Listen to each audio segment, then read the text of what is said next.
Hola, buenas tardes, bienvenidos. Vamos a inaugurar este acto que en realidad inauguramos todo un ciclo, el ciclo Rosalía de Castro, Tradición y Modernidad. Les saludo como directora de Cultura del Instituto Cervantes y también en nombre de su director y de todo el equipo del Instituto.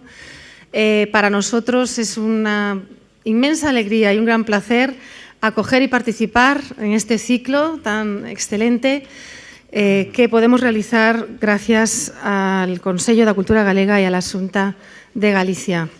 Se celebran 150 años ahora de la publicación de Cantares Gallegos, un libro fundamental para la literatura, no solo para la literatura gallega, también para la literatura española y europea.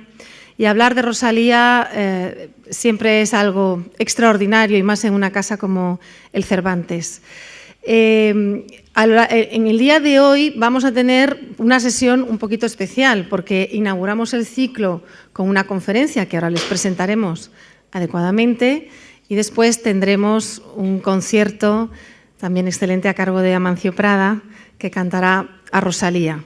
De manera que vamos a intentar ser puntuales y breves para que puedan quedarse a todo y lo disfrutemos de todo. Yo no voy a hablarles de Rosalía de Castro, lo van a hacer especialistas tan excelentes como el poeta y catedrático de la Universidad de Granada, Luis García Montero, que nos acompaña hoy, como Luis Alberto de Cuenca, Marina Mayoral y Carlos Reigosa, que estarán en la mesa del próximo jueves, y mañana Arcadio López Casanova, también poeta y catedrático de la Universidad de Valencia. Estos conferenciantes están aquí gracias al buen hacer del profesor y crítico Ángel Basanta, que será el encargado de presentarles cada uno de los días. Yo simplemente quiero decir, como, en fin, me lo van a permitir el toque personal, como profesora que soy también de teoría de la literatura y con lo mucho que me importan las escritoras españolas, que Rosalía a lo largo del tiempo y también en su trayectoria posterior en la crítica y en la historia de la literatura, quizá nunca ha recibido la atención que de verdad se merece, ¿no? Como una de las escritoras y de los poetas culmen de la lengua castellana y también como la gran fundadora, sin duda, que es de la literatura en lengua gallega. A lo largo de estos días disfrutaremos de mayor conocimiento de su obra y podremos aprender mucho más sobre ella. Voy a darle ahora la palabra a Rosario Álvarez Blanco, que es la vicepresidenta del Consello da Cultura Galega, con quien podemos hacer hoy este acto. Rosario.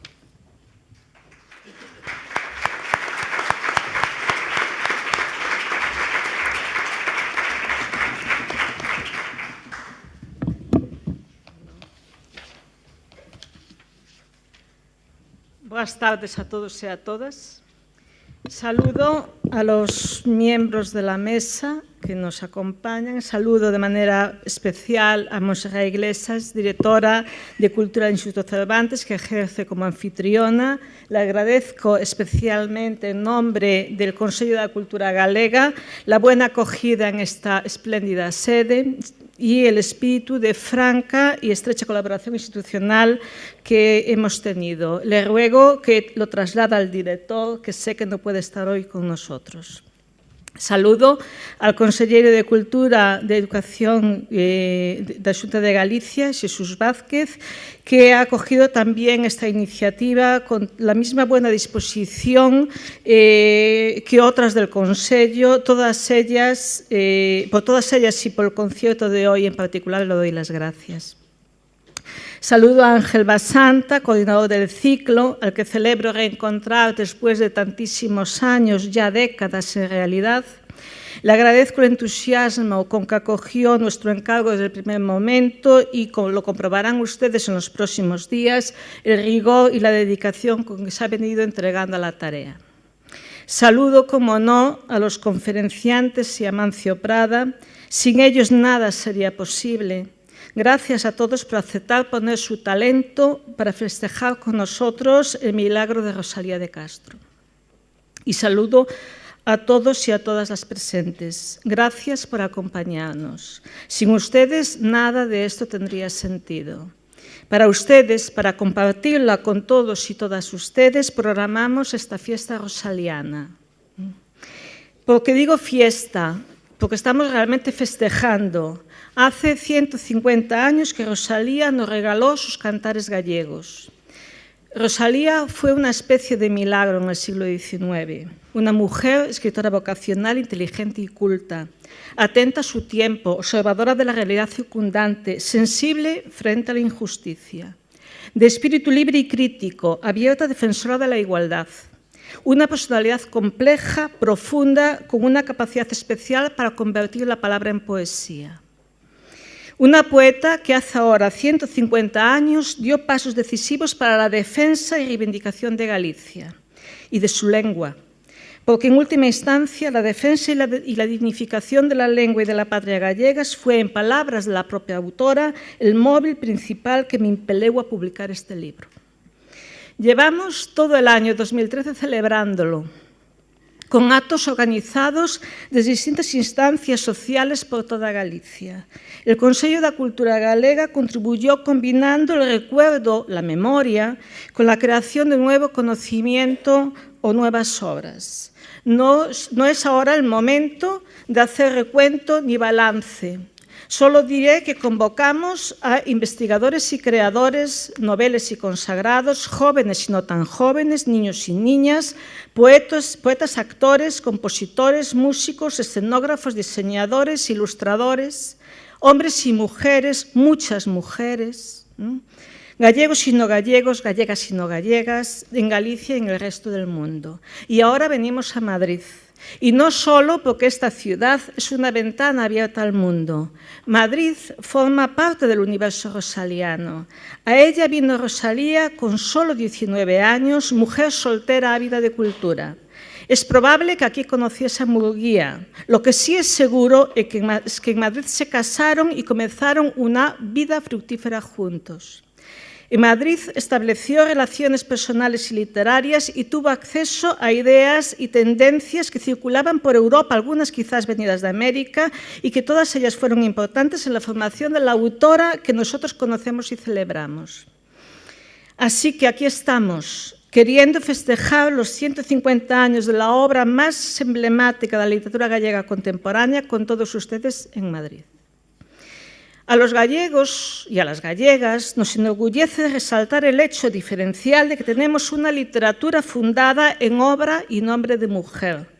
Rosalía simboliza y representa toda Galicia. Es, aún hoy, la gran embajadora de la cultura gallega en el mundo. En los últimos años fuimos adquiriendo un conocimiento más amplio y más complejo sobre las décadas que antecedieron a la obra rosaliana. Más autores, más textos, más pensadores, más ideólogos, de forma que ahora ya sabemos con certeza que Rosalía no surge en medio de la nada.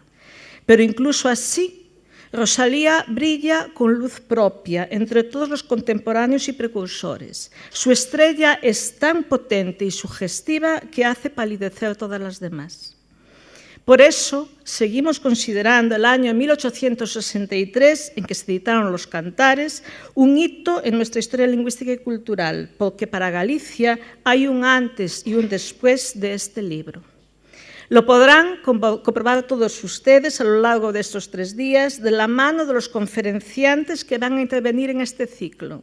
De nuevo, gracias a todos ellos por dedicarle su atención y su talento a Rosalía, y a Ángel Basanta por manejar con tanta sabiduría los hilos invisibles que lo hicieron posible. Gracias a todos.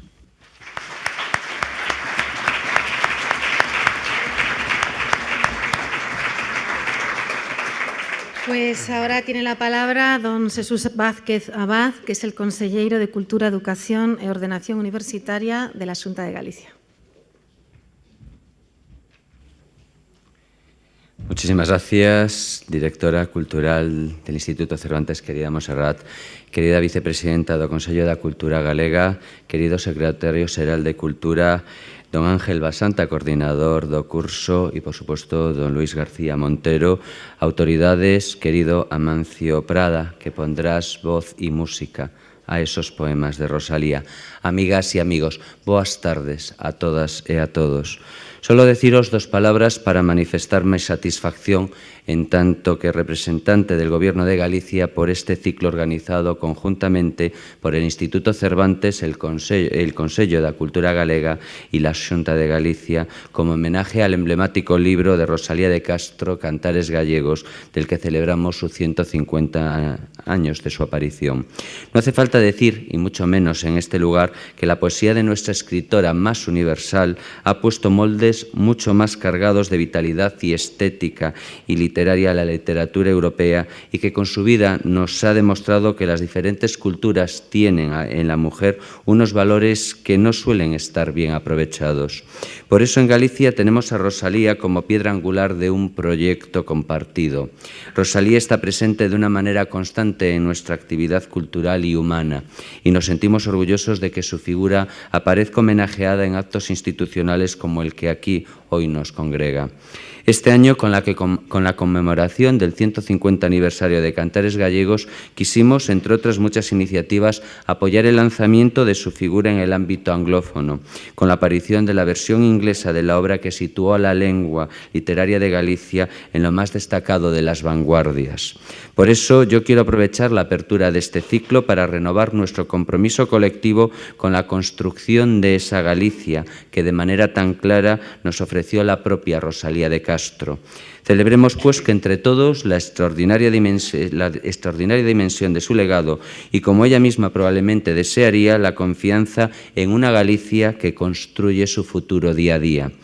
Esa dimensión de su legado es la que hace apenas unos días hemos podido constatar con la concesión del Premio Nacional de Poesía por primera vez a un escritor en nuestro idioma, a Manuel Álvarez Torneiro, por su libro Os ángulos da brasa, lo que responde sin duda a la extraordinaria vitalidad que experimenta nuestra creación lírica en la actualidad.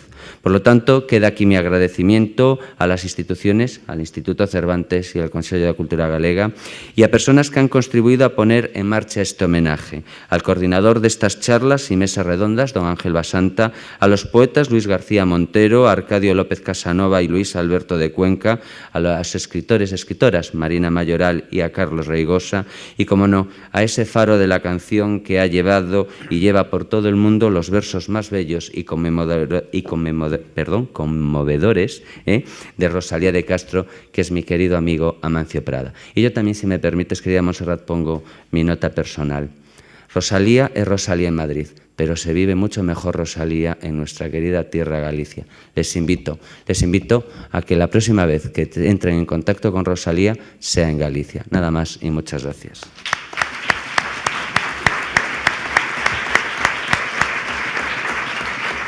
Muchas gracias. Yo quiero reiterar el agradecimiento al Consello de Cultura Galega y a la Xunta de Galicia a través de su Consellería de Cultura, porque realmente este tipo de colaboración nos enorgullece. Estamos siempre muy dispuestos a hacerla, dado que el Cervantes es también la casa de todas las culturas hispánicas.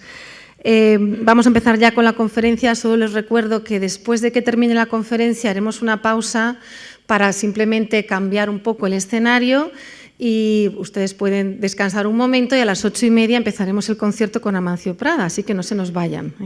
Cedo la palabra a Ángel Basanta, presidente de la Asociación Española de Críticos Literarios. Buenas tardes.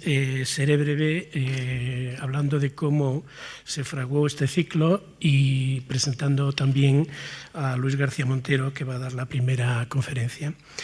A finales del año pasado, el presidente del Consello da Cultura Galega me encargó la organización de este ciclo aquí en Madrid, sobre Rosalía de Castro, para conmemorar, como se ha dicho ya, el 150 aniversario de la publicación de Cantares Gallegos en La Habana, donde tan presente ha estado Galicia durante muchísimos años, con motivo de esa celebración, para conmemorar, pues, la obra que fue fundacional en el rexurdimento da literatura galega en el siglo XIX. Se nos ocurrió entonces a Ramón Villares y a mí que lo mejor sería un ciclo de 2 conferencias y una mesa redonda en 3 días sucesivos, no en el mismo día porque no había público para aguantar tanta elección junta, y nada más aceptar el honroso reto se me vinieron dos ideas a la cabeza que hoy llegan a su plena realización. La primera me decía que sería excelente que el ciclo tuviese lugar aquí en el Instituto Cervantes, porque, como ya se ha dicho, Rosalía de Castro es la figura señera de la literatura gallega, es una poeta proyectada desde Galicia al mundo entero, y no se me imagina ningún lugar mejor para conmemorar esa efeméride que hacerlo aquí en el Instituto Cervantes por su prestigio y su proyección universal como institución encargada de la difusión de nuestra cultura y de nuestro idioma en el mundo entero.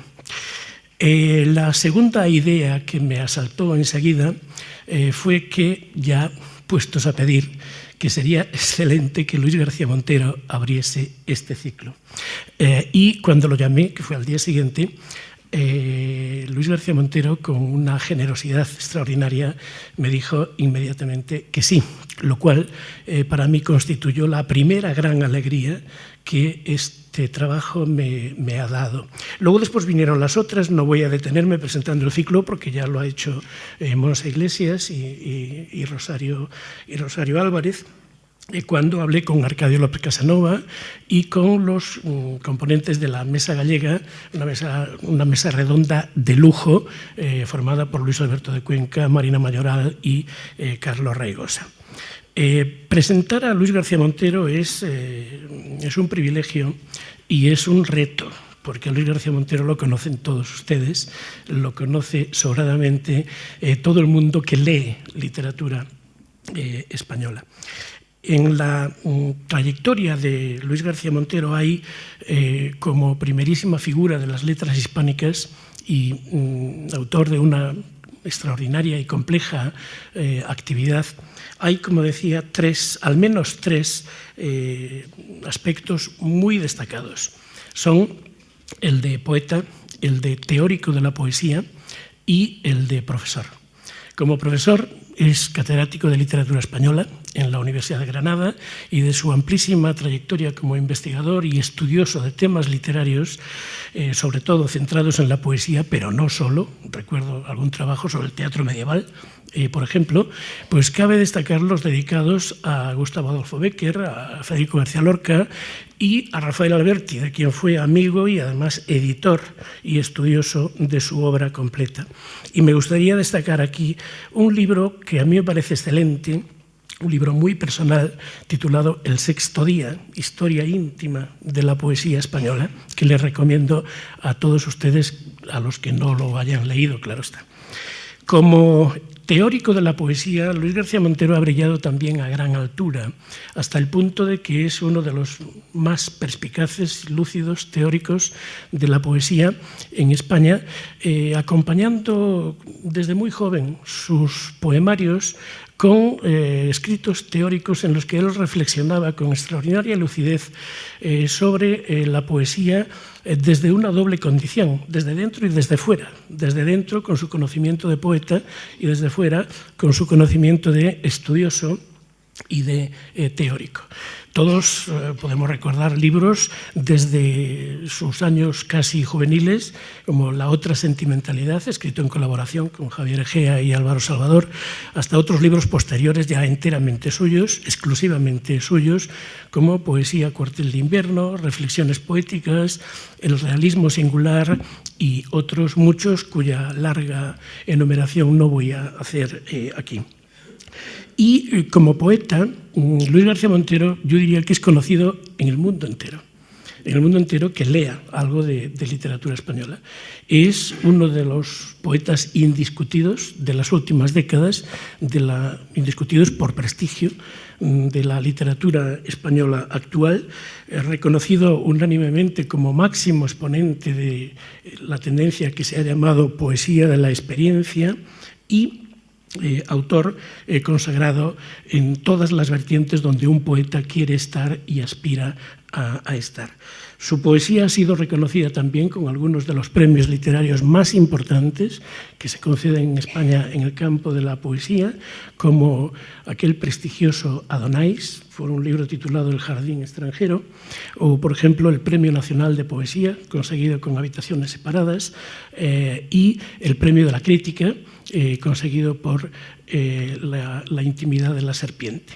A esos libros se añaden otros muchos, como Completamente Viernes, escrito en juego literario con su esposa, todos ustedes saben que es la novelista Almudena Grandes, o Vista cansada, o Un invierno propio, y una larga enumeración que tampoco quiero hacer. Sí quiero destacar que la poesía de Luis García Montero está reconocida con una presencia importantísima, muy destacada, en todas las antologías importantes de la poesía española de los últimos años, de las últimas décadas, y es más, está estudiada, ha sido estudiada y lo sigue siendo por algunos de los más inteligentes, de los más prestigiosos estudiosos y críticos literarios de este momento. Es decir, que es un poeta que ha llegado ya a las colecciones de clásicos, un clásico en vida.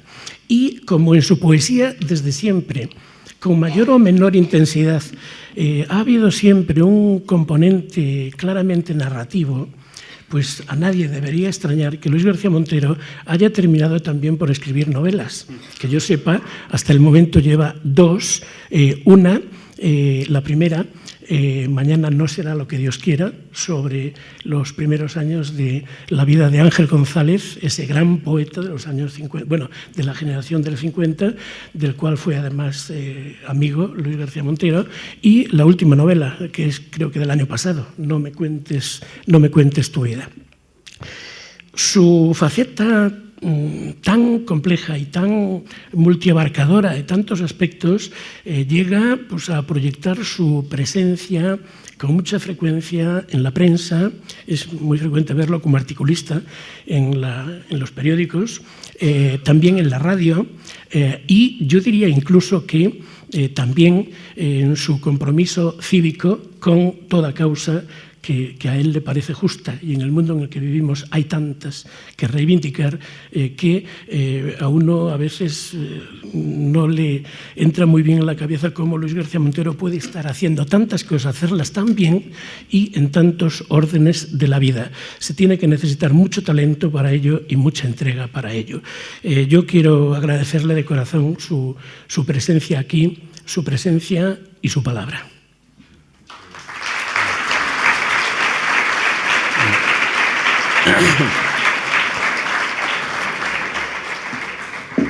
Comprenderán ustedes que empiece agradeciendo a mi amigo, a mi colega Ángel Basanta, la generosidad de su presentación y la generosidad de su invitación. La presentación excesiva se debe a la amistad. La invitación a participar en este acto pues se debe, aparte de a la amistad, el conocimiento de mi admiración desde hace tiempo por Rosalía de Castro y mi identificación en su manera de entender la poesía y también la solidaridad humana. Y claro está, agradezco a las instituciones responsables, al Consello da Cultura Galega, a la Xunta de Galicia y al Instituto Cervantes su hospitalidad, y a todos ustedes la compañía de esta tarde. Para mí es una ocasión dichosa porque la invitación de Ángela ha servido para poner en claro algunas de las ideas que tengo sobre la presencia de Rosalía de Castro en la poesía que a mí me ha formado, que me ha ido haciendo poeta y que me hace sentirme heredero de una tradición, de un fluido que más allá de los talentos personales tiene que ver con un patrimonio que viene de largo y que nos esforzamos en mantener vivo para dejarlo como herencia también a nuestros hijos. Voy a empezar leyendo una cita de Luis Cernuda. Es uno de mis maestros, desde luego. Creo que voy a intentar demostrarlo por lo menos, que su concepto de orgullo poético como representante de la dignidad humana tiene mucho que ver con la actitud de Rosalía, pero voy a empezar con una cita de sus estudios sobre poesía española contemporánea que publicó en 1958 en el exilio, para empezar llevándole la contraria. Cernuda empieza denunciando la afectación del poeta incomprendido, pues dice que en España en realidad todos los poetas son incomprendidos, y una vez dicho esto, dice: añadamos que Rosalía de Castro, aunque hace más de 60 años de su muerte, todavía no parece aceptada en la poesía española, y que su obra, importante desde tantos puntos de vista, no ha influido en el rumbo de nuestra lírica. Cernuda concluye: sin continuadores en nuestra lírica contemporánea, Rosalía de Castro nos aparece aislada, un caso aparte, pero que hay que contar con ella. Bueno, yo me voy a intentar llevarle la contraria a Cernuda. No creo que sea un caso aparte. Creo que está presente, por lo menos en muchos de los autores que a mí me han ayudado a formarme, y sobre todo creo que está situada en la profundidad de lo mejor y lo más vivo de la tradición de la poesía española contemporánea.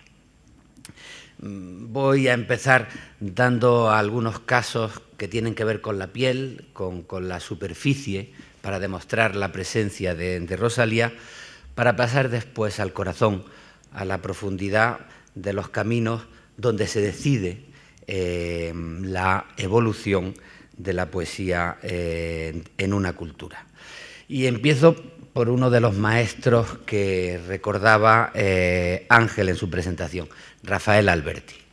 Ya saben que Rafael Alberti en 1924 gana el Premio Nacional de Literatura por un libro, Marinero en Tierra, en el que recupera la tradición poética en diálogo con las vanguardias y utiliza una anécdota biográfica, el haberse tenido que ir con su familia del puerto de Santa María, de la Andalucía de la Bahía de Cádiz, a vivir a Madrid por problemas económicos, y crea una tensión entre el mar y la tierra, el mar y la ciudad. El mar como metáfora de la libertad, la ciudad, la tierra, como un lugar hostil que recorta las libertades. Su segundo libro, que escribe al año siguiente, se titula La amante. Recoge un viaje en coche que hizo en realidad con su hermano y con un joven pianista, músico español, Gustavo Durán, que después sería un militar importante durante la República y que tendría una significación fundamental en la política internacional española. Rafael Alberti, en La amante, mantiene la tensión entre el mar, su Andalucía original, y la tierra de dentro, la tierra de Castilla, donde el mar, la libertad, es un gran desconocido. Y en una de las composiciones, la composición 13, escrita entre Aranda de Duero y Peñaranda de Duero, Rafael escribe: castellanos de Castilla, nunca habéis visto la mar, alerta que en estos ojos del sur y en este cantar yo os traigo toda la mar, miradme que pasa el mar. No hay que conocer mucho el libro del que estamos celebrando el 150 aniversario, ni conocer mucho a Rosalía de Castro para identificar inmediatamente ese castellanos de Castilla en el que Rosalía había establecido una tensión entre los emigrantes gallegos que van como rosas y vuelven maltratados, estableciendo una dinámica Castilla-Galicia, que es la dinámica el mar, el sur, Castilla, que establece en su libro Rafael Alberti. En esa tensión, Rafael se acuerda, vuelve los ojos a Rosalía. Paso a otro poeta, en este caso granadino, al que admiro mucho también, Luis Rosales, y a uno de sus libros que creo que están entre lo mejor de la poesía española de la primera generación de posguerra, un libro titulado Rimas, en homenaje a Bécquer. Rosales quiere defender un recuerdo, el de una casa de Galicia en la que ha sido feliz, y la defensa de ese recuerdo la convierte en oración. Escribe un poema en forma de oración titulado La casa está más junta que una lágrima. Y escribe: Señor, ya sé que estas palabras no son dignas de ti, ya lo sé, pero quiero pedirte de algún modo que no derribes aún aquella casa de La Coruña, que la defiendas de la lluvia y no le cobres alquiler cuando las olas lleguen hasta ella, porque la casa es tuya, porque la casa es tuya igual que es nuestro un año. Bueno, yo inevitablemente al leer este poema recuerdo la composición 22 de En las orillas del Sar, donde Rosalía deriva a la forma de la oración para pedir la defensa de Galicia, entendida como su casa. Mas, oh Señor, a consentir no vuelvas, que de la helada indiferencia el soplo apague la protesta en nuestros labios, que es el silencio hermano de la muerte, y yo no quiero que mi patria muera, sino que como Lázaro, Dios bueno, resucite a la vida que ha perdido, y con voz alta, que a la gloria llegue, le diga al mundo que Galicia existe. La defensa que se le pide al Señor de la casa de La Coruña está presente, me parece, la defensa que le pide Rosalía al Señor de Galicia.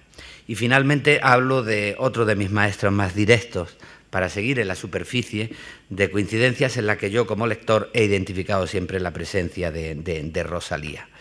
Jaime Gil de Viedma, uno de los poemas póstumos de Vita Beata, elabora la tradición estoica del que paga sus cuentas con la vida, ya no odia ni ama, lo único que quiere es la calma de una existencia sin alteraciones, y lo lleva a una conciencia civil. En un viejo país ineficiente, algo así como España entre dos guerras civiles, en un pueblo junto al mar, poseer una casa y poca hacienda y memoria ninguna, no leer, no sufrir, no escribir, no pagar cuentas y vivir como un noble arruinado entre las ruinas de mi inteligencia. Por supuesto, en esta versión civil de la tradición del odio y amo de Catulo, pero invertida, el no odio y no amo ya, no amar, no odiar, mantener la tranquilidad de la existencia, está muy presente Manuel Machado.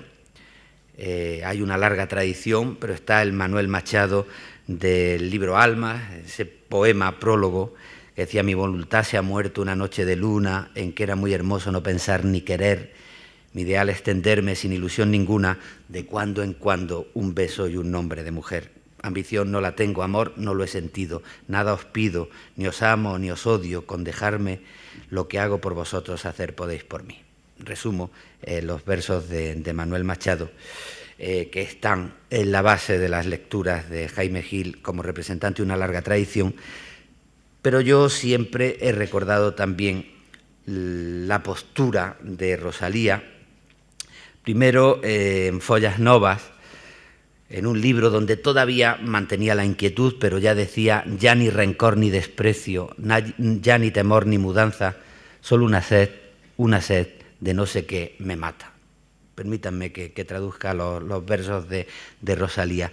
En su libro siguiente se apaga ya esa sed y directamente toma la postura que después heredan Manuel Machado y Jaime Gil de Viedma. No ha nacido para amar sin duda, ni tampoco ha nacido para odiar, ya que el amor y el odio han lastimado su corazón de una manera igual, como la dura roca de algún arroyo solitario al pie, inmóvil y olvidado, anhelaría ya vivir sin amar ni aborrecer. Ahí está Rosalía, delante de Manuel Machado, de Jaime Gil de Viedma, y yo creo que también del Rubén Darío, de Lo Fatal, de Cantos de Vida y Esperanza, porque esa como la dura roca, pues nos lleva inevitablemente al magnífico poema Lo Fatal de Darío: dichoso el árbol que es apenas sensitivo, y más la piedra dura porque esa ya no siente, que no hay dolor más grande que el dolor de estar vivo, ni mayor pesadumbre que la vida consciente. Bueno, por esto necesitaba empezar llevándole la contraria a Luis Cernuda. En mi experiencia como lector y lector de los poetas que a mí me ha formado, yo he visto la huella de Rosalía presente. Son huellas en la piel de la poesía española que me parece que están ahí porque Rosalía también está presente en el corazón, en la profundidad del fluido de la tradición poética española. Por seguir con Rubén Darío, quiero recordar a otro de mis maestros que también citaba Ángel en su presentación, el poeta Ángel González. Ángel escribió un magnífico artículo, en la parte de gran poeta era profesor en la Universidad de Albuquerque, en Nuevo México, un artículo titulado Azul y la poesía española del siglo XX. Sus artículos están recogidos en un volumen, La poesía y sus circunstancias, que publicó Seibarral en el 2005.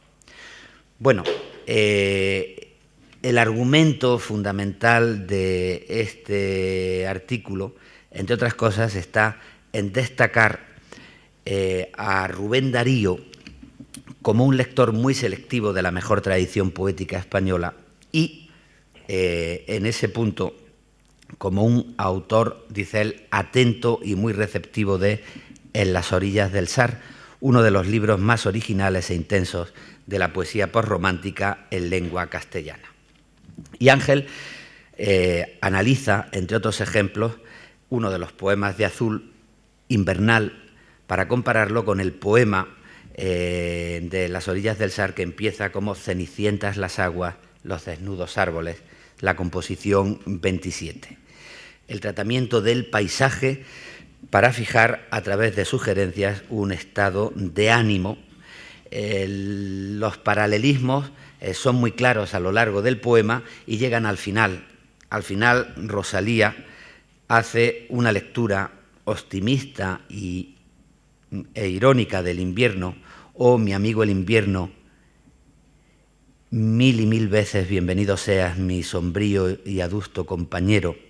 ¿No eres acaso el precursor dichoso del tibio mayo y del abril risueño? Rubén acaba también diciendo, oh viejo invierno, salve, pues que traes con las nieves frígidas el amor embriagante y el vino del placer en tu mochila. He escogido este fragmento porque el salve y las nieves frígidas me van a llevar después también a tomar algunas posiciones. Bueno, para hacer un rápido exponente de las lecturas que en el final de siglo se hicieron de Rosalía y cómo nutrieron realmente a la cultura y a la poesía española, es muy útil aquel libro que Jesús Alonso Montero publicó en el año 1985 en Júcar, titulado En torno a Rosalía. Uno de los textos que destaca, sin duda, por él hay que empezar, es por un texto de Enrique Díez Canedo, el crítico literario, teatral español, poeta también, que en 1908 publicó un artículo sobre Rosalía titulado Una precursora. Él después lo recogió en sus estudios de poesía española contemporánea. En una nota dice que conservaba el recorte, pero no sabe en qué periódico lo publicó. Lo que nosotros sí sabemos es que ese texto de Díez Canedo se utilizó desde muy pronto para hablar de Rosalía. Fue recogido como epílogo en la edición de 1909 de En las orillas del Sar, la segunda edición, la edición póstuma de este libro. Díez Canedo, atentísimo lector de la poesía contemporánea, experto en la poesía francesa. Él estaba preparando por entonces con Fernando Fortuny, otro poeta joven, una famosa antología de poesía francesa en la que se formarían buena parte de los poetas de la generación del 27. Díez Canedo analiza los ritmos de Rosalía, llama la atención sobre sus juegos métricos, cómo suplanta el heptasílabo en sus equilibrios con el endecasílabo por otro tipo de estrategias, el octosílabo musical en combinación con el endecasílabo, cómo consigue crear una música propia, y eso le lleva a concluir que frente a la grandilocuencia de la poesía de su época, Zorrilla, Núñez de Arce, Rosalía se acerca a lo que en la poesía francesa hizo, por ejemplo, Verlaine, y desemboca Díez-Canedo en el arte poética de Verlaine. Y al abandonar el arte amplio de la orquestación sonora y algo hueca, haber adivinado, traduciéndolo en sus suaves melodías rotas, en acordes extraños y personalísimos, el otro principio de la musique avant toute chose. La sugerencia, la música sugerente contra la elocuencia, la retórica, la gran orquestación sonora. A mí me parece importante situar esto porque no solo hay que pensar en Rosalía como una precursora del fin de siglo, sino también como alguien que ayuda a interpretar ese fin de siglo. Frente al esteticismo de carácter parnasiano, el intimismo simbolista, del que ha surgido la mejor poesía española del siglo XX. Ahí estamos tocando la profundidad. Ahí, junto a Bécquer, frente a la retórica parnasiana, los caminos de la sugerencia simbolista. Hay que destacar, desde luego, la lectura de Rubén por su renovación musical, pero hay que destacar también que facilitó los caminos para separarse de Rubén, como después hicieron algunos discípulos notables del poeta nicaragüense, basta pensar en Juan Ramón Jiménez o en Antonio Machado. Unamuno fue un admirador de Rosalía de Castro, precisamente porque pudo situarla en una dialéctica que le afectaba mucho, la dialéctica de verdad frente a retórica. Fue un admirador protestón, porque claro, ni el Unamuno anterior a la crisis, pongamos del entorno al casticismo, ni el Unamuno posterior a la crisis, el de la vida de Don Quijote y Sancho, el de las andanzas por España y Portugal, Unamuno no estaba dispuesto a concebir Castilla como un paisaje negativo. Y siempre que pudo protestó por la susceptibilidad de una señora que se metía con Castilla. Pero al mismo tiempo reconoció que frente a la gran retórica hueca de la poesía decimonónica, Rosalía de Castro fue capaz de contar su alma, desnudar su alma, instalarse en la verdad, que fue la gran obsesión de la poesía y de la ética de Unamuno a lo largo de su atormentada agonía intelectual. Les cito unas palabras que preparó para los Juegos Florales de Pontevedra en agosto de 1912.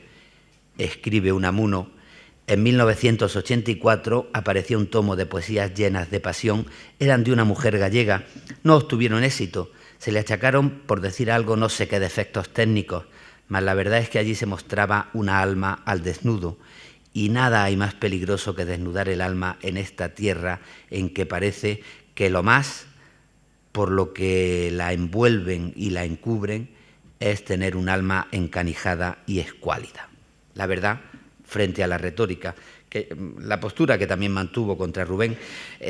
Si alguien quiere hacer una comparación entre el poema A los robles de Rosalía de Castro y el poema A las encinas de Miguel de Unamuno, donde establece líricamente todo su pensamiento sobre la intrahistoria, encontrará en este sentido muchas semejanzas. Y a partir de aquí, un paso más para ir adelantando.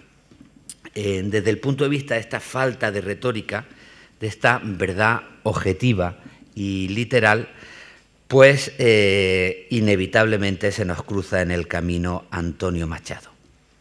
Los tonos de Rosalía a la hora de describir un paisaje de manera objetiva, para sostener con precisión un tiempo y un lugar donde el lector puede reconocer una situación solitaria, sentimental, precisa, el punto de encuentro del paisaje objetivo entre los sentimientos del autor y del lector, es algo que yo creo que Antonio Machado, otro de los grandes,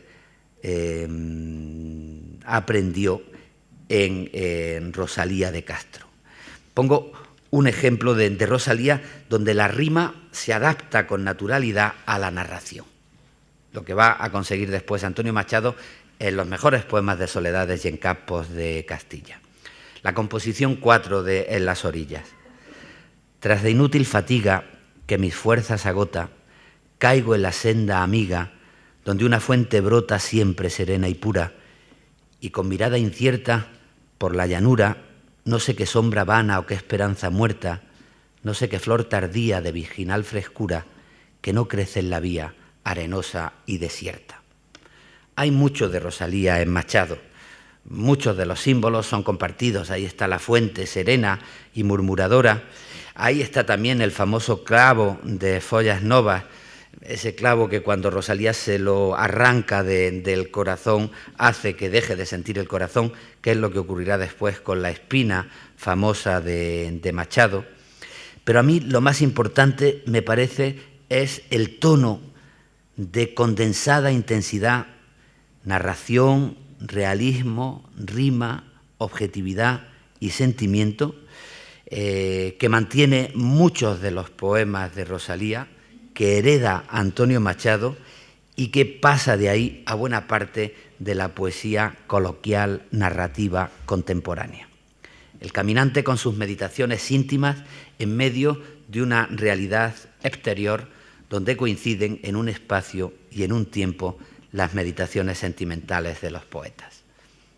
Pongo 4 versos de ejemplo en Antonio Machado, sacados de un poema famoso de Campos de Castilla. Mediaba el mes de julio, era un hermoso día. Yo solo por las quiebras del Pedregal subía, buscando los recodos de sombra lentamente. A trechos me paraba para enjugar mi frente. Y otra cuestión que a mí me parece fundamental, y vuelvo a Verlaine, la tristeza de Rosalía. Porque la tristeza, la lírica contemporánea, europea y española, se carga de significado.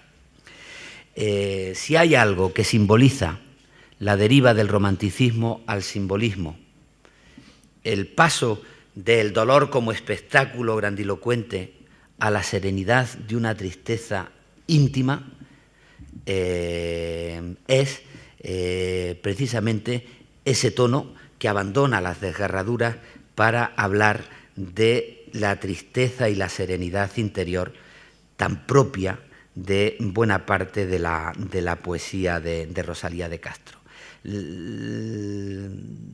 Estoy pensando en versos como: para el desheredado solo hay bajo del cielo esa quietud sombría que infunde la tristeza. El paso del dolor grandilocuente a la tristeza, un tema clave. Rubén Darío, a la hora de reseñar un libro de Juan Ramón Jiménez, Arias Tristes, habla de la tristeza andaluza, la llama así. Una reseña que publicó en La Nación en Buenos Aires, después en la revista Helios, que se convirtió en un verdadero manifiesto para la época y que después recogió en un libro titulado Tierras Solares.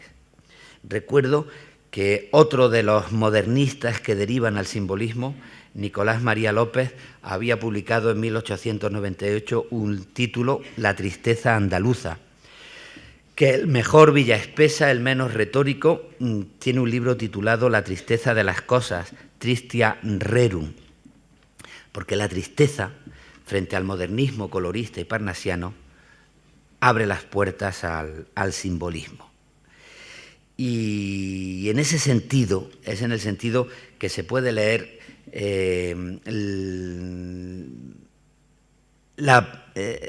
a la Rosalía de Castro, precursora de los simbolistas españoles. La composición 74 dice: de repente los ecos. La composición 76 dice: la palabra y la idea, hay un abismo entre ambas cosas, orador sublime. Y frente a la elocuencia, al orador sublime, para salvar la distancia que hay entre una palabra y una idea, lo que importa son las sugerencias, el silencio, el enmudecer de lo que ella llama en el poema 76 un suavísimo lenguaje. Todo esto nos devuelve a Verlaine a su arte poética, al simbolismo europeo. Por eso hay que tomarse muy en serio el significado de los tristes de Rosalía. Juan Ramón Jiménez, en sus conversaciones con Juan Guerrero Ruiz, que se recogieron en un libro, Juan Ramón de viva voz, hace una confesión. Dice Guerrero Ruiz: me habló de los poetas que habían influido en su obra, citándome, entre otros, a Lamartine, Hugo Verlaine, Darío y Rosalía de Castro. Bueno, pues yo creo que Rosalía junto a Verlaine, a través de la tristeza y del suavísimo lenguaje, están en el paso de Juan Ramón Jiménez de las influencias primeras de Rubén Darío, ninfeas, almas de violeta, a las arias tristes y al simbolismo. Y por eso se carga de significado su retrato, el retrato de Rosalía en Españoles de Tres Mundos. Españoles de Tres Mundos es un libro que se publica en 1942, ya en el exilio, pero que lleva mucho tiempo preparando, que al principio se iba a llamar Héroes, como la colección que después dirigió Alto Laguirre, a la que bautizó Juan Ramón Jiménez, porque eran los héroes de la modernidad cultural y poética española. Y en estas conversaciones, desde el primer momento, queda claro que los dos héroes que encabezan todo van a ser Bécquer y Rosalía.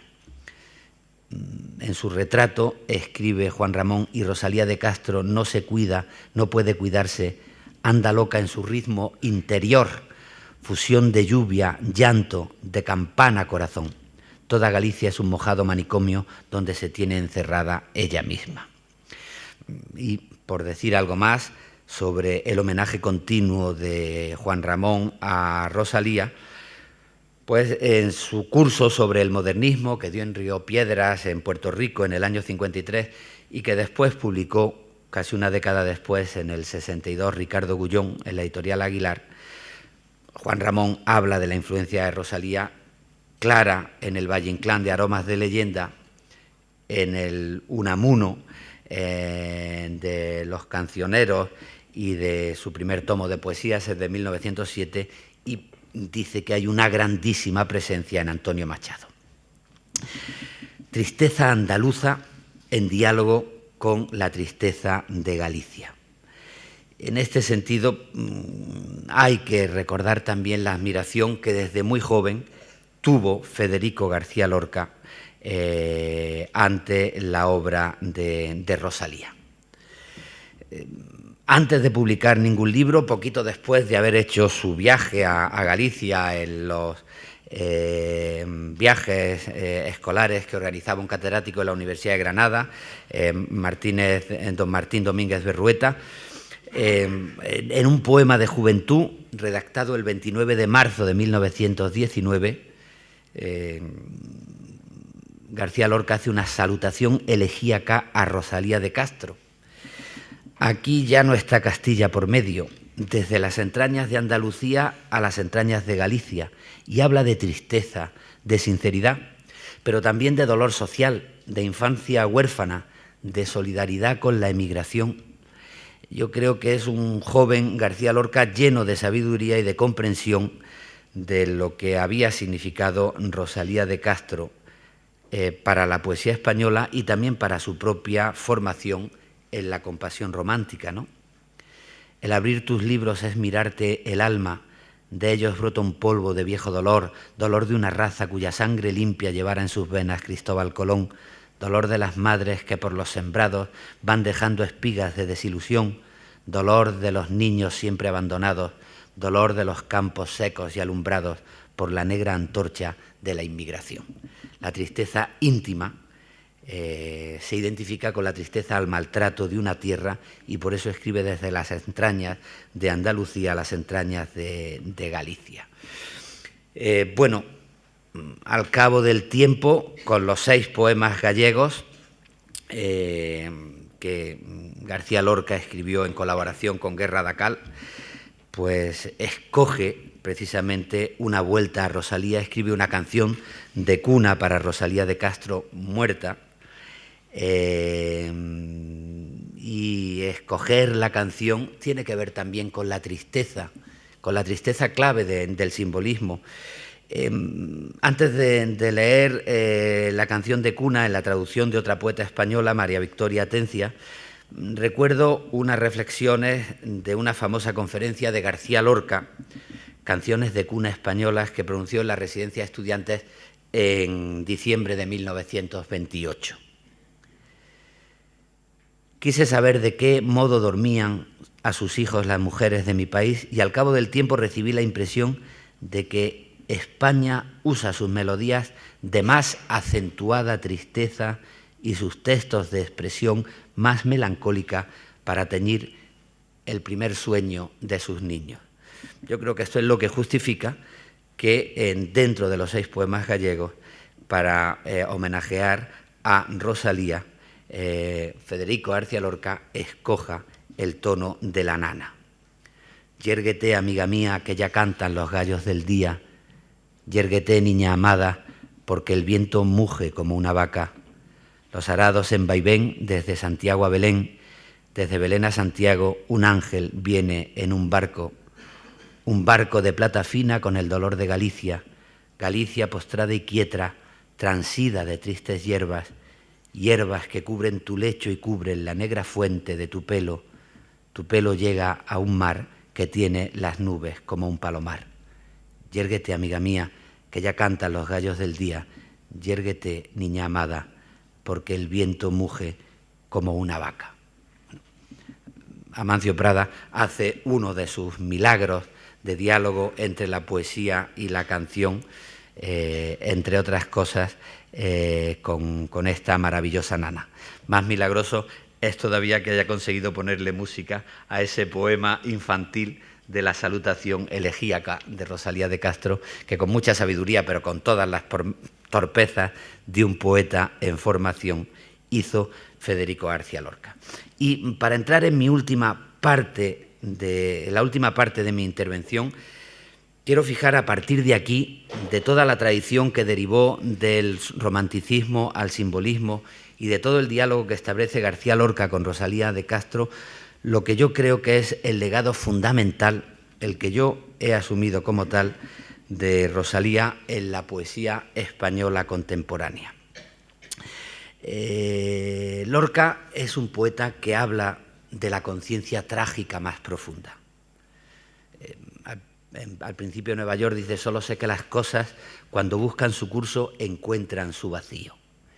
Y a partir de ahí, del diálogo con el vacío, de la conciencia trágica, tiene que buscar el orgullo poético no en una fe sobrenatural, no en la consigna de una identidad que esté por encima de la conciencia del individuo, sino en la propia conciencia del individuo.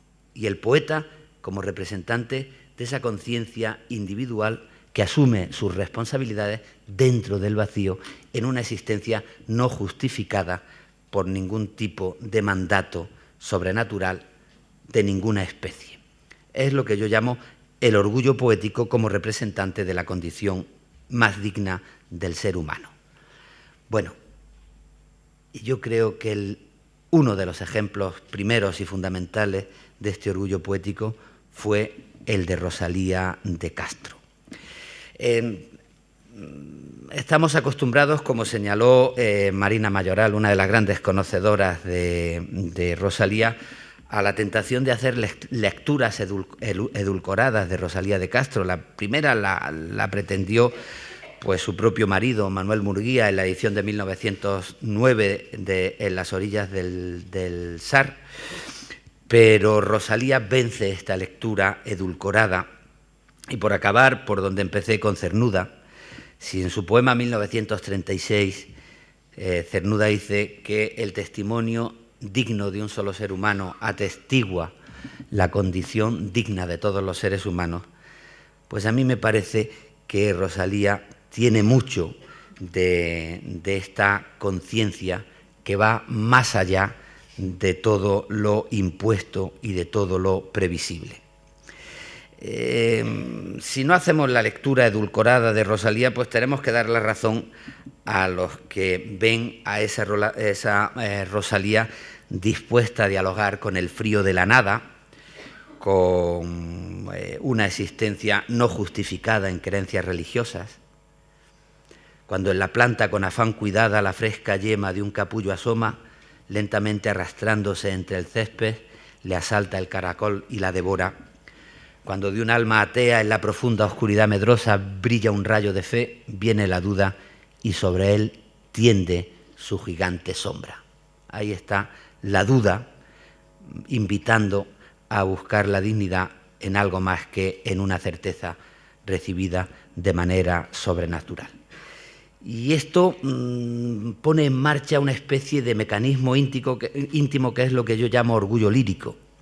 El cuestionamiento no ya de las certezas dogmáticas, sino de cualquier identidad previsible. De la identidad del yo soy, basado en los dogmas de cualquier tipo, religioso, patriótico, racial, político, en otra identidad mucho más cívica, que es la identidad del yo hago. ¿Cuál es mi responsabilidad? ¿Qué es lo que yo voy a hacer cuando hago, por ejemplo, poesía? Y todo esto se desemboca en una especie de orgullo de conciencia y responsabilidad personal en la dignidad que me parece que caracteriza al personaje lírico que nos ha dado en herencia Rosalía de Castro. Por hablar de identidades que estaban fijadas para que ella se situase cómodamente. Por ejemplo, la mujer. En el siglo XIX hay una clara definición de lo que debe ser la mujer como un espacio sentimental dedicado a lo privado, el ángel de la casa, la hija obediente, la buena madre, la esposa amante. Incluso buena parte de todas las primeras mujeres que estudió Susan Kirkpatrick, las románticas, que por primera vez reivindicaron su derecho a escribir, reivindicaban en la época del romanticismo su derecho a escribir apoyándose en su condición fijada por el paradigma de la Ilustración de mujeres sentimentales. Si no se puede impedir que el sentimiento se calle, ¿cómo se le va a pedir a una mujer que no publique su sentimiento? Bueno, pues muy pronto Rosalía de Castro tomó postura, no para decir no soy mujer, sino para decir no acepto la identidad de la mujer que se me quiere fijar. Y en el primer poema de Follas Novas ya dejó claro: de aquellas que cantan palomas y flores dicen que tienen alma de mujer, mas yo que no las canto, virgen mía, ¿de qué ay la tendré? Un alma que no era, desde luego, el alma de la mujer prefijada por el paradigma ilustrado y masculino para lo sentimental femenino del ángel del hogar. Hay otro poema que a mí me encanta porque habla del orgullo y de los mecanismos del orgullo íntimo al orgullo social, que tiene que ver con la mujer gallega, la mujer del emigrante, que no acepta la resignación y que defiende su propia mirada y sus propios derechos. Dice: no cuidaré los rosales que dejó, ni los palomos que sequen como yo seco, que mueran como yo muero. Me han dejado que cuide unos palomos, me han dejado que cuide unos rosales, me han abandonado, yo me estoy secando, pues que se sequen los palomos y se sequen los rosales. Damaso Alonso, que autor de una conferencia en 1958 sobre Rosalía en la literatura española, esto le debió parecer que no se adecuaba al paradigma previsible y esperable para las mujeres, ¿no? La melancolía de Rosalía de Castro tiene, dice Damaso Alonso, un rictus amargo, como el que había en su boca fea y triste, y está crispada por el terror unas veces, casi siempre por la angustia. Bueno, quizá él esperaba otra cosa de lo que debía ser lo femenino, porque si uno lee un libro que a mí me gusta mucho, Los hijos de la ira, publicado unos años antes, el que está crispado y aterrorizado es más bien Damaso Alonso, más que Rosalía de Castro. Pero para seguir indagando en la identidad, y llegados a este punto con el tema de la mujer, voy a recordar las palabras sobre Rosalía y sus cantares gallegos de otra escritora gallega, doña Emilia Pardo Bazán.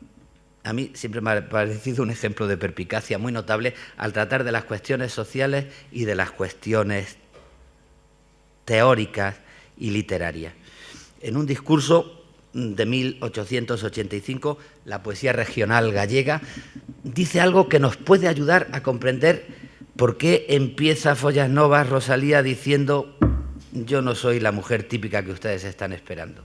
Y después nos puede explicar algo de su evolución.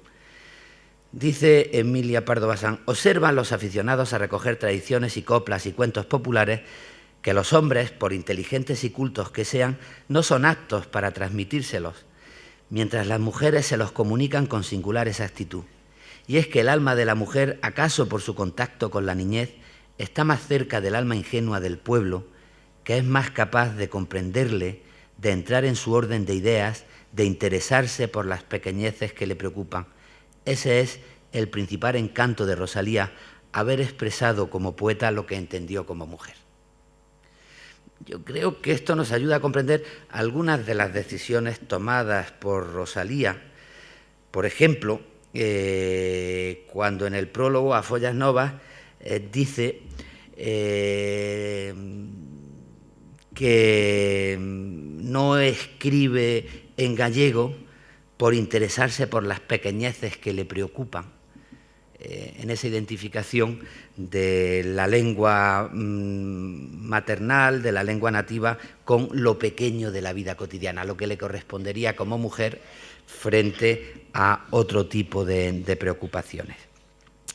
Dice, creerán algunos que porque, como digo, intente hablar de cosas que se pueden llamar humildes, es por lo que me explico en nuestra lengua. Ya precisa que no es por eso.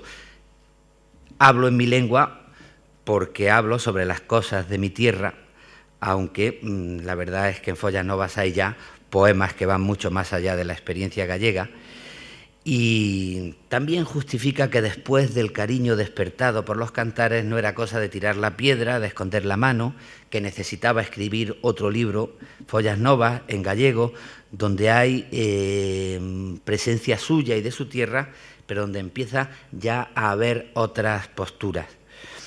Y en ese sentido, pagada la deuda, viene a decir que es difícil que vuelva a escribir más versos en mi lengua materna. Es una mujer que está escribiendo en 1980. No podemos pedirle que tenga nuestras ideas sobre lo que significa escribir en gallego o escribir en castellano. Son ideas que tienen que ver con 1980. Posiblemente hay, en 1880, posiblemente hay un paradigma donde para hacer una poesía de tipo metafísico hay una lengua que en la articulación del momento parece que se adapta más, que es el castellano, y por eso escribe eso de que es difícil que vuelva a escribir, pagada la deuda, más versos en mi lengua materna. Ahora, con todas las contradicciones, lo que es curioso es que dice que no va a volver a escribir en su lengua porque ya ha pagado la deuda con la poesía pegada a lo folclórico, y lo que está consiguiendo no solo formar la lengua culta gallega, no ya la típicamente folclórica, sino además que lo que está consiguiendo es que buena parte de la tradición española, Juan Ramón, Antonio Machado, la generación del 27, introduzca en la poesía culta lo folclórico y lo popular, porque la tienen como referente inmediato. Explico todo esto por lo siguiente, para terminar. Es muy conocido el episodio de 1881.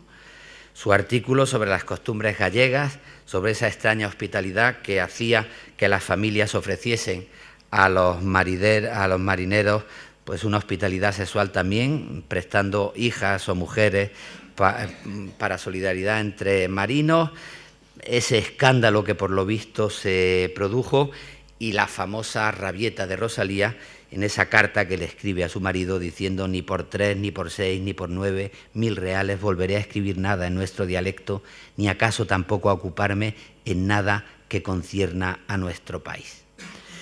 Y me parece interesante que de pronto derivara su rabieta al orgullo lírico, al orgullo poético. Se atreven a decir que es fuerza que me rehabilite ante Galicia. ¿Rehabilitarme de qué? De haber hecho todo lo que en mí cupo por su engrandecimiento. El país sí que es el que tiene que rehabilitarse con los escritores. Les debe una estimación y respeto que no saben darles y que guardan para lo que no quiero ahora mentar. una especie de reacción parecida a no cuidaré sus palomos, no cuidaré sus rosales. A mí me parece significativo que derive la rabieta hacia los otros escritores, hacia los otros poetas, a los que se le debe estimación, en una especie de orgullo estético, porque tampoco hay datos conocidos e históricos del maltrato que en ese momento tuvieran otros escritores, otros poetas que estaban siendo bien asimilados.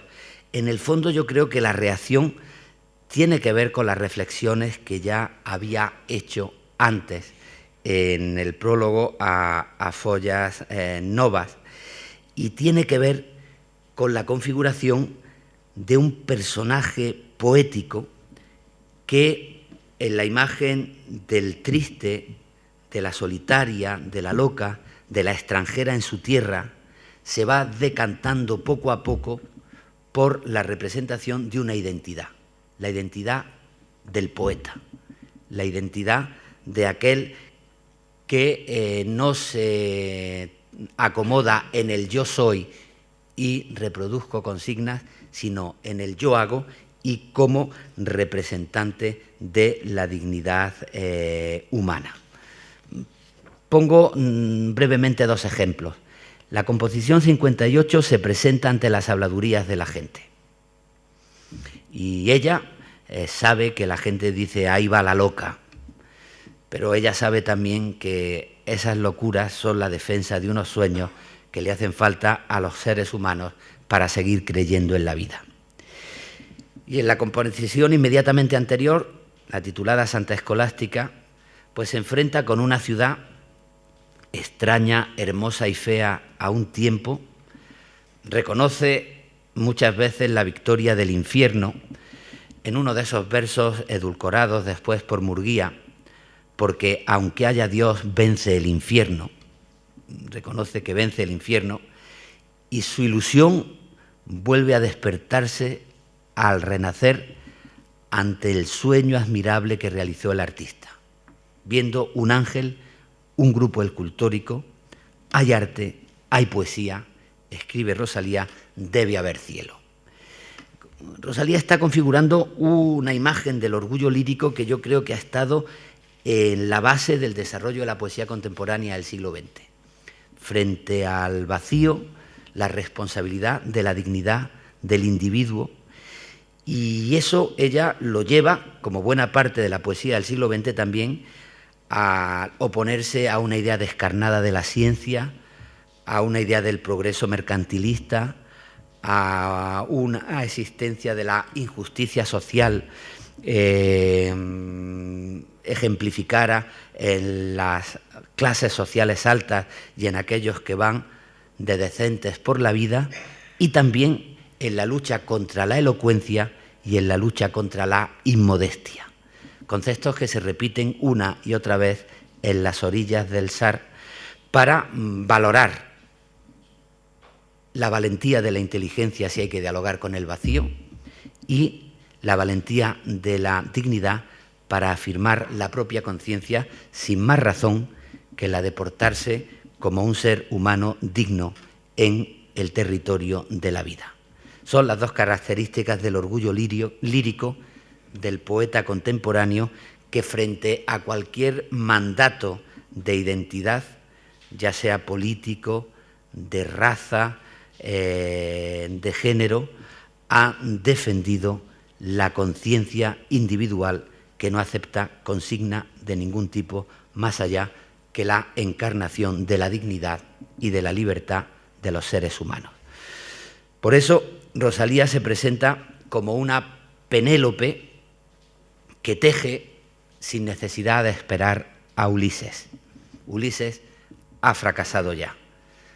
Teje porque no tiene otra misión que mantener la dignidad del ser humano mientras llega la muerte, mientras se cumple su existencia en la vida. Estoy glosando los versos de la composición 94 de Las orillas del Sar, con la que yo termino mi intervención. Pero en el rincón más escondido y también más hermoso de la tierra, sin esperar a Ulises, que él ha naufragado en la tormenta, Semejante a Penélope, tejo y destejo sin cesar mi tela, pensando que esta es del destino humano la incansable tarea, y que ahora subiendo, ahora bajando, unas veces con luz y otras a ciegas, cumplimos nuestros días y llegamos más tarde o más temprano a otra ribera. Una Penélope que no tiene necesidad de esperar a Ulises para cumplir con su misión. Ese es el ejemplo de Rosalía de Castro. Muchas gracias.